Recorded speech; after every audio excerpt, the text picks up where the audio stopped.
Hello students, myself GS Chauhan, team botany CLC Sikar. हम लोग study कर रहे हैं ये जो दंगल में MTS चल रहे हैं उनको, और ये फुली NCERT बेस्ड है। प्रीवियस ईयर के जो क्वेश्चंस हैं उनके बेसिस पर या उसके अकॉर्डिंग इनको फ्रेम किया गया है ना। तो पॉसिबिलिटी बहुत ज़्यादा है इनमें से क्वेश्चंस फाइनल एग्जाम में मिलने की। तो हम डिस्कस करते हैं। इसमें पहला क्वेश्चन है इक्वेशन GPP माइनस R तो बनता है NPP, ठीक है, नेट प्राइमरी प्रोडक्टिविटी। NPP किसे रिप्रेजेंट करता है? तो NPP एक्चुअली उसे रिप्रेजेंट करता है जो प्रोड्यूसर की बॉडी में बायोमास होता है, यानी कि मेटाबॉलिज्म या रेस्पिरेशन के बाद में जो रिमेनिंग पार्ट उसकी बॉडी में स्टोर हुआ है उसे कहा जाता है। तो ये थर्ड करेक्ट आंसर बनता है। नेक्स्ट, निम्नलिखित में से कौन सा पादप उभय लिंगाश्रयी है? तो मार्केंसिया नहीं होगा, पपाया नहीं होगा, साइकस नहीं होगा, पाइनस इसका फर्स्ट आंसर बनेगा। तनिक को आंशिक या पूर्ण रूप से आवृत किए हुए, आपने देखना होगा गन्ना, मक्का, बाजरा, घास में देख सकते, गेहूं में देख सकते हैं कि वहाँ पर जो पत्ती है उसका जो बेस होता है वो स्टेम को कुछ कवर्ड किए रहता है ना। तो ये मोनोकॉट का कैरेक्टर है, खासतौर से ग्रेमिनी फैमिली में आप इसे देख सकते हो। द्विसंघी अवस्था ल्यूपिन में पाई जाती है। क्यों? क्योंकि ये फाबेसी का सदस्य है। नेक्स्ट, एक खेत में खरपतवारों को खत्म करने का काम किसका होता है? 2,4-D का। तो ये तो NCERT में लिखे हैं, बस इन्हें याद रखना है। 2,4-D को एजेंट ऑरेंज के नाम से भी जानते हैं। वियतनाम युद्ध के समय अमेरिका ने हेलीकॉप्टर से वियतनाम पर इसका स्प्रे भी कराया था, तो इस सेंस में भी याद रखना। उसकी जो पैकिंग थी वो ऑरेंज कलर की थी, इसीलिए एजेंट ऑरेंज के नाम से भी जानते हैं। DNA strand on the gel stained with the ethidium bromide, और UV रेज अगर पास की जाए तो वो ब्राइट ऑरेंज कलर के हमें नजर आएंगे। NCERT में लिखा हुआ है। फिर चलते हैं, term use transfer of pollen grain from anther to one plant to different plant. Different plant आते से ही आप समझ लो कि ये क्रॉस पॉलिनेशन है। इसी को हम जेनोगेमी कहते हैं, इसी को हम एलोगेमी के नाम से भी जानते हैं। तो ये हमें टर्म याद रखना चाहिए, है ना। नेक्स्ट है, which of the following stage of meiosis involve division of centromere? तो एनाफेज सेकेंड में सेंट्रोमियर का डिवीजन होता है, इसमें कोई करेक्शन नहीं हो सकता। When a chromosome has a centromere slightly away from the middle से थोड़ा ऊपर है, तो इसका मतलब है कि ये सबमेटासेंट्रिक होगा। क्या होगा? सबमेटासेंट्रिक। अगर ये मिडिल में होता तो हो जाता metacentric. Okay, third correct answer बनेगा। Next, crystal protein become active inside the midgut. कहाँ? एल्कलाइन मीडियम में। सेकेंड करेक्ट आंसर बनता है। रोग, when the gene targeting involve the gene amplification is attempt in an individual tissue, है ना।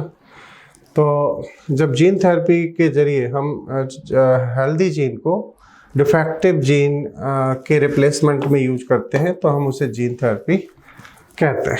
ये क्या है? इनकरेक्ट स्टेटमेंट को चुनना है। Microbody presence in both plant animal सही है। Perinuclear space barrier between the material presence inside the nucleus and the cytoplasm, है ना। Nuclear pore act as a passage for protein and RNA molecule both direction, ये भी सही जा रहा है। Mature RBC possesses conspicuous nucleus, ये nucleus इसमें नहीं होता। फोर्थ इसका करेक्ट आंसर बन जाएगा क्योंकि यही करेक्ट है। Select right option for nucleoli presence, ये एक बार नीट में क्वेश्चन आ चुका है तो अच्छे से याद रखना। यहाँ पर लार्जर और मैनी न्यूक्लियाई होते हैं, NCERT में लिखा हुआ है, याद रखना इसको। During the purification process for the recombinant DNA technology addition chilled ethanol. Chilled ethanol जैसे अपन क्या करते हैं? सेंट्रीफ्यूगेशन करते हैं, उसके बाद में हमें DNA प्राप्त होता है, और उस DNA में चूंकि यूकैरियोट का DNA होता है तो उसमें हमें हिस्टोन प्रोटीन पर रैप्ड कंडीशन में मिलता है। वहाँ आरएनए भी होता है, तो आरएनएज और प्रोटीएज का यूज करके उसको रिमूव किया जाता है। प्योर फॉर्म में फिर हमें डीएनए मिलता है। डीएनए को सेपरेट करने के लिए चिल्ड एथेनॉल का यूज करते हैं, जिसे स्पूलिंग प्रोसेस कहते हैं।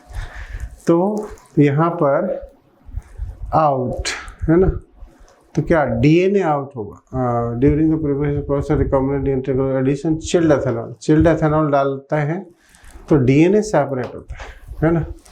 Next, which of the following are not secondary metabolites. तो ग्लूकोज कहा जाता है कि जो मॉलिक्यूल्स बायोमॉलिक्यूल्स सभी ऑर्गेनिज्म में होते हैं वो एक्चुअली प्राइमरी मेटाबोलाइट कहलाते हैं। जैसे कार्बोहाइड्रेट हो गया, फैट है, प्रोटीन है, न्यूक्लिक एसिड है।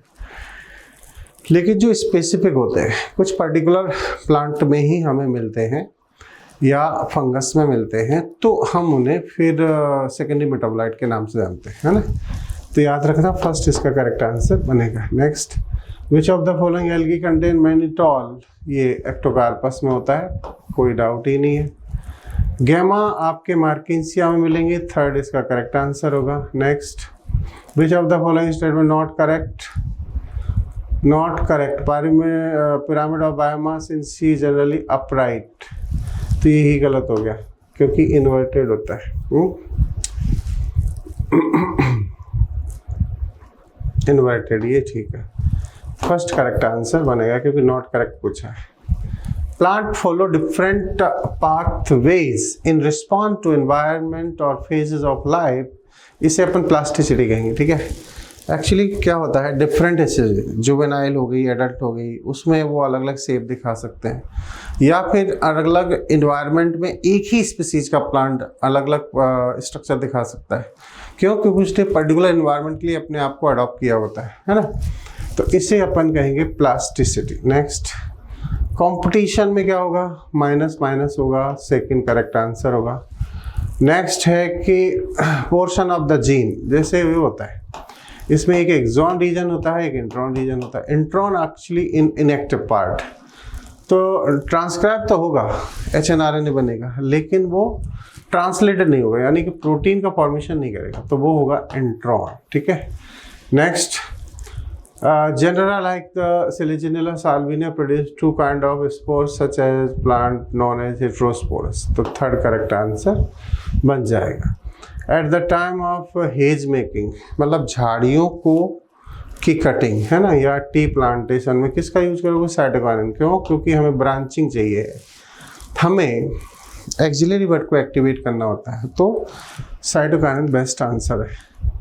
Which of the following enzyme represent other name cytokinin. तो जिएटिन के नाम से भी इसे जाना जाता है। नेक्स्ट है, which of the following is not application of PCR. PCR का एप्लीकेशन नहीं है। The gene amplification, purification, isolation of protein, ये नहीं होगा, तो सेकंड करेक्ट आंसर बन जाएगा, बाकी सब होंगे। The first stable product of CO2, sorghum. Sorghum का मतलब हो गया C4 प्लांट, है ना। तो फर्स्ट ऑक्सोलोएसिटिक एसिड बन जाएगा, अपना फर्स्ट करेक्ट आंसर बन जाएगा।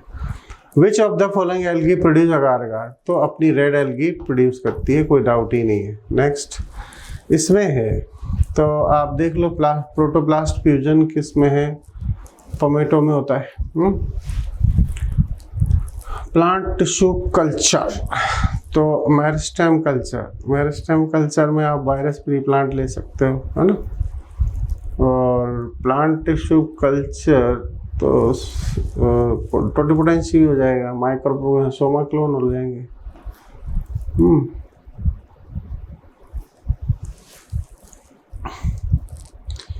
इसमें क्या हो रहा है, ए में सेकंड जा रहा है, ए में सेकंड, ठीक है। और इसमें सी में फोर्थ, ए में सेकंड, सी में फोर्थ, ये रहा, सी में फोर्थ, यहाँ नहीं है, यहाँ नहीं है, यहाँ नहीं है। फर्स्ट इसका करेक्ट आंसर बन जाएगा। Highly reduce angiosperm. एंजियोस्पर्म का एम्ब्रियो सैक में कितनी सेल और कितने न्यूक्लियस होते हैं, तो वो है 7 सेल्ड 8 न्यूक्लिएट, तो 8 न्यूक्लिएट 7 सेल, ये फोर्थ करेक्ट आंसर बनता है। Next, the amount of nutrient such as carbon. यहाँ देखो, इससे कंफ्यूज मत होना, कार्बन इनऑर्गेनिक फॉर्म में है यहाँ पर, तभी तो कहते हैं ना फोटोसिंथेसिस में CO2 को भी इनऑर्गेनिक कंसिडर किया जाता है, CO2 एंड वाटर। और तो इस तरीके से ये जो कंपोनेंट है ये स्टैंडिंग स्टेट के नाम से जाने जाते हैं, है ना। अगर किसी ट्रॉपिक लेवल में बहुत सारे ऑर्गेनिक मैटर, तो वो एक्चुअली स्टैंडिंग क्रॉप के नाम से जाना जाता है। तो सेकंड करेक्ट आंसर बन जाएगा। Which of the following statement is incorrect? Stroma lamellae have PS first, सही है।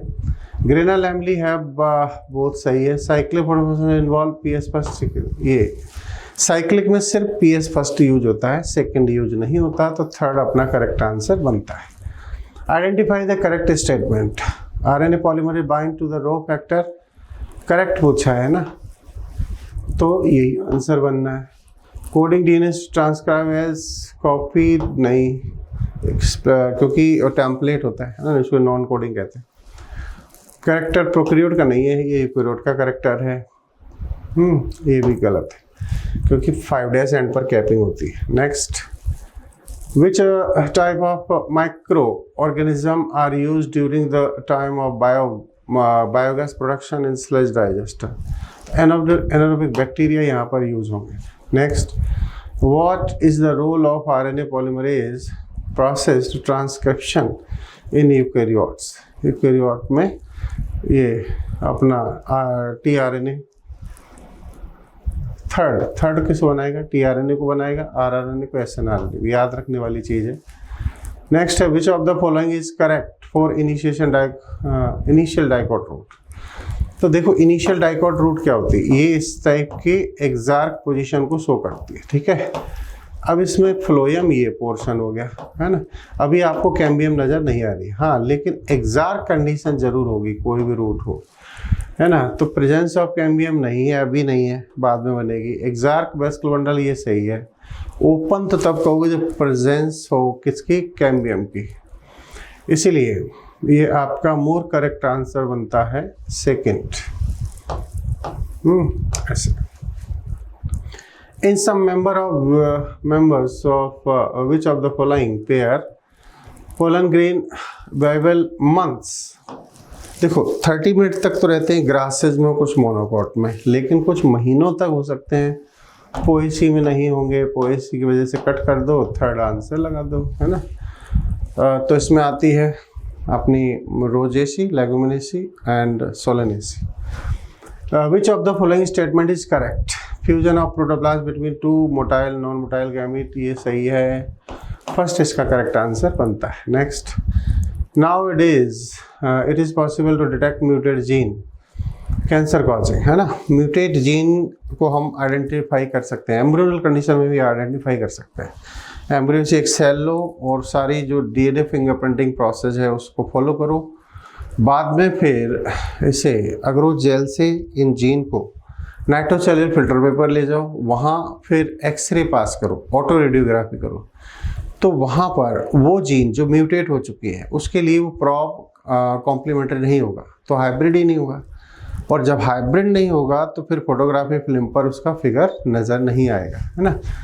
तो muted gene completely clearly appear नहीं, not appeared on the photographic film, probe has no complementary with it, second correct answer बनता है। next, if foreign DNA is ligated PST, यहाँ अगर अपन ने ligated कर दिया तो क्या होगा?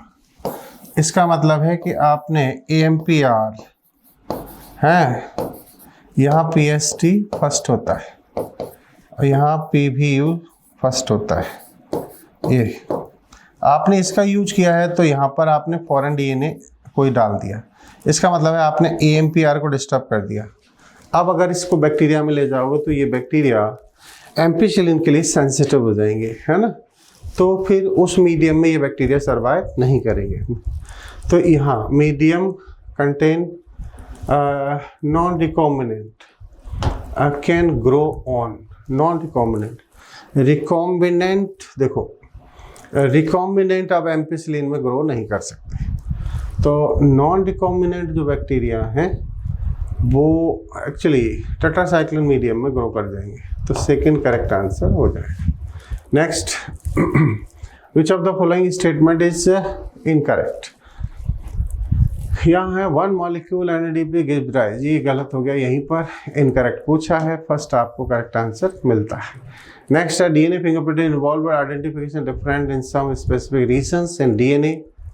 तो वो रिपीटेटिव DNA होता है, जहाँ पर एडेनिन कई बार होता है, थाइमिन कई बार होता है ना, जिन्हें सिनेप्स भी कहते हैं, सिंगल न्यूक्लियोटाइड पॉलीमॉर्फिज्म। तो इसी में हमें DNA फिंगरप्रिंटिंग के जो सैटेलाइट यूज होते हैं, VNTR यूज होते हैं, वो यहीं से आप आइडेंटिफाई कर सकते हो या ऑब्टेन कर सकते हो। ये है, ये आसान है। ये आपका ब्रेसिकेसी की ओर जा रहा है, ये आपका जा रहा है फाबेसी की ओर। दो से ही बात करते हैं। ए में थर्ड कहाँ है? ए में थर्ड ये रहा है ना, तो फोर्थ करेक्ट आंसर बन जाए। नेक्स्ट चलते हैं। Unsaturated fatty acid arachidonic acid है। देखो बी में फर्स्ट कहाँ है? बी में यहाँ नहीं है, बी में ये रहे दो हैं, ठीक है। फिर देख लो न्यूक्लिक एसिड में क्या बनेगा? न्यूक्लिक एसिड में फॉस्फोडाइएस्टर बॉन्ड बनेगी।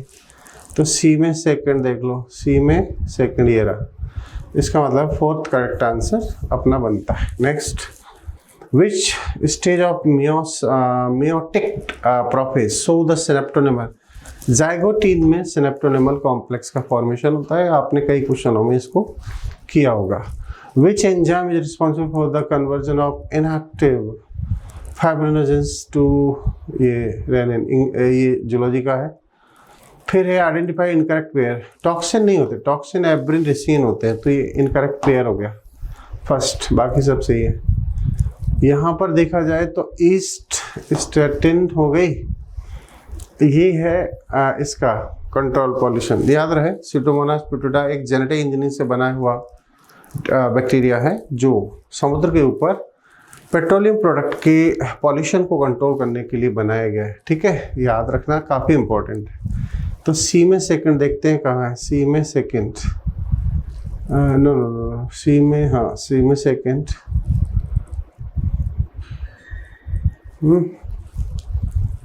ए में थर्ड, ए में थर्ड ये रहा, और सीडोमोनास डी में है, सॉरी डी में सेकंड है ना, तो डी में सेकंड यहाँ है, तो अपना फोर्थ करेक्ट आंसर बनता है। Next, specific recognition sequence identified by the endonuclease to make cut specific portion within the DNA is, इसे हम कहेंगे पैलिंड्रोमिक सीक्वेंस, ठीक है। नेक्स्ट है which of the only enzyme that has capability to catalyze initiation along cell terminus। मतलब transcription में prokaryote के अंदर आरएनए पॉलीमरेज, या कहें तो ट्रांसक्रिप्शन में कोई भी आरएनए पॉलीमरेज होता है, वो तीनों स्टेजेस को कंडक्ट करा सकता है। मतलब आपका initiation, elongation of mRNA and terminalisation. तो आरएनए पॉलीमरेज करेक्ट होगा, ये तीनों ही जगह करता है ना, तो फर्स्ट इसका आंसर बन जाएगा। Next, the centriole undergo duplication during, कब? ये एस पेज में जाता है, जब डीएनए का रेप्लिकेशन चल रहा होता है उसी टाइम साइटोप्लाज्म में सेंट्रियोल का डुप्लीकेशन चल रहा होता है। फोर्थ इसका करेक्ट आंसर बनता है। The organelle that are included in the endomembrane system, तो एंडोमेम्ब्रेन सिस्टम में कौन होगा? ये होगा, फर्स्ट करेक्ट आंसर बनता है। एनसीईआरटी में लिखा है, ये थोड़ा ठीक है। 4 साइंटिस्ट एनसीईआरटी में दिए गए हैं। अरिस्टोटल लीनियस, ये है आर्टिफिशियल, इन्होंने क्लासिफिकेशन दिया है। बेंथम मुकर ने नेचुरल दिया है, और एच बटेगर ने फाइलोजेनेटिक दिया है। अच्छा क्वेश्चन है, याद रखना इसको। Next, for effective treatment of the disease early diagnosis of understanding the pathology is very important. Which of the following molecular diagnosis technique is very useful for the early diagnosis? तो आपका second correct answer बनता है।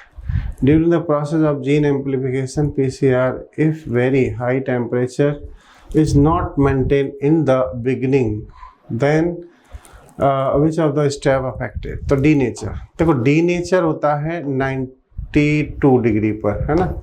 अगर तुम low temperature कर दे तो denature नहीं, annealing लगभग 50 डिग्री, याद रखना और एक एक्सटेंशन होता है, ये 72 डिग्री पर कंडक्ट होता है। ऐसे याद रखें, पीसीआर पर अच्छे खासे क्वेश्चन बनते हैं। नेक्स्ट,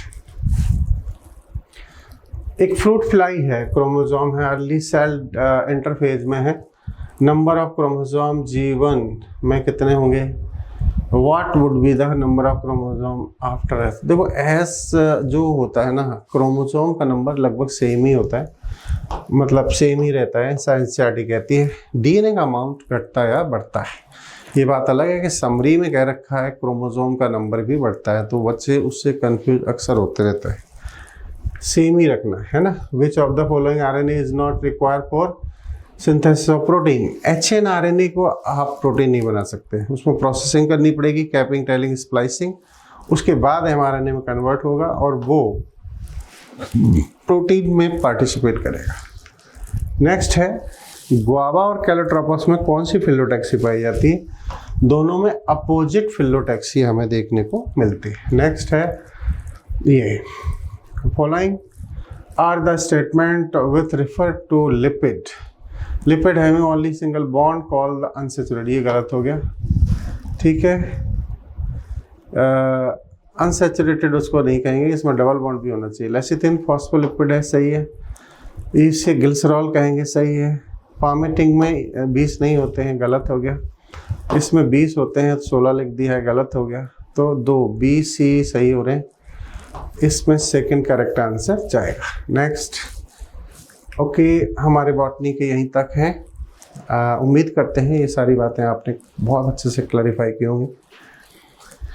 देखो, अब एग्ज़ाम पास है तो कोशिश ये करना कि अब हमें सिर्फ उसी एरिया में फोकस करना चाहिए जहाँ पर जो चीज़ें हमें आती हैं। अब हम नए सिरे से किसी चीज़ को समझने ना जाए, मतलब जो साल भर हमने स्टडी की है, जो हमें आता है उसको ही बहुत अच्छे से दिमाग में सेट करके जाना है ना, समराइज फॉर्म में। एनसीईआरटी में जो बोल्ड लिखे रहते हैं, जहाँ थोड़ा थोड़ा उसके डार्क कलर से लिखे रहते हैं, तो वो उसके तुम्हें आगे पीछे की जो लाइन होती है ना, उसको ठीक से पढ़ के जाना है ना। इकोलॉजी में एनसीईआरटी ही पढ़ के जाना है, इससे ज़्यादा नहीं। वो भी वो जो सिलेबस में अभी है। एनवायरमेंटल इशू हैं तो उसमें से उम्मीद बहुत कम है ना। ध्यान रहे इस चीज़ का। कुछ करेक्शन अभी हुए हैं तो उनको भी ज़रा ध्यान रखना। जैसे अभी रेस्पिरेशन वाले हिस्से में 2 प्रोटॉन पास आउट होते थे, अब वहाँ 4 प्रोटॉन का मूवमेंट बता दिया, ये याद रखना। प्लस याद रखना कि वो जो सेल थ्योरी थी, जहाँ एक स्वान था, उसे ब्रिटिश साइंटिस्ट कहा गया था, अब एनसीईआरटी ने करेक्शन में जर्मन साइंटिस्ट जर्मन का बताया है। तो ये 2 करेक्शन खास एनसीईआरटी में नए देखने को मिल रहे हैं, तो इन पर भी ध्यान रखना। Okay, thank you.